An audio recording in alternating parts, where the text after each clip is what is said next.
Board of Secondary Education Manipur Bosem Loba Class 10 exam ki fal laukthokpada ngairing cheraga sida government school amadi private school sing kharana yamna taha bamong the admission loan naba honariba si khudakta lepkadabani haina Kanglekpak Student Association KSA na taksalakle ngasi kuyathong da leiba KSA gi office ta pangthokiba paugimpham amada KSA gi HRD secretary Toijam Ranakumar na phongdorakli bada Bosem Loba Class 10 ki parikha ki result ngara laukthokiba dugi GCPA की grade base तौदुना माहिरुई सिंग Ming चननबा school सिंगना तौरिबा थौरांग असि तौबिगनु तोंगान entrance test अमा पांगथोक्तुना माहिरुई सिंगदा मखोइना पामजबा मफमदा माहि तमननबा तंजा अमा पिबिगदबनी मसिदा नतना बोसेमना लौबा class 10 की exam अदुदा relief camp सिंगदा लेरिबा माहिरुई सिंगना प्रेशर मरकता लाइरिक पादुना एग्जाम थाबा कया अमसु याउकी मकोई सिंग अदुगी मरकता ग्रेड नेमना फंगबा माहिरुई कया याउरिबा सिगी मराइबकना कदोमदनो हाइबा खंगद्री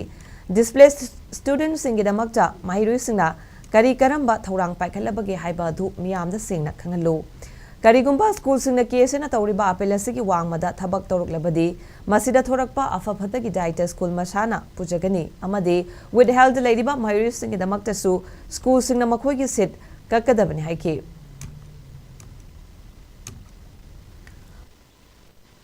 Board of Secondary Education Manipur, we Bosemna Loba, we SLC class examination si we ngarang khadam khai to khaganda yamna tian matam da ko yamna taha mong da government school amasung private school sing kharana yamna taha mong da admission process tawri ba sa athu lepkadabani duga makha tarakpada ko pangthok khre exam sigi CGPA gi grade ta yenga kanda sigi merit list ta yenga kanda chhatra select tawna ba honari ba sa masi tobiganu tongana entrance test ma koi pangthok piduna koi mahiroi sing khuding makki apamba school sing da mahi tamnu tanja ama pibiu hain haijari khumaduna taduna koi grade wang na phangba mahiroi sing da hanna koi priority pira kanda admission process tawriba se khudut gi lepi gadabane dugi makha tarakpada haji nauna class bengi admission tawriba asida displaced student sing yoiba karamba thorang lokhalage haibase lebak miyam da mek sina koi khangan biu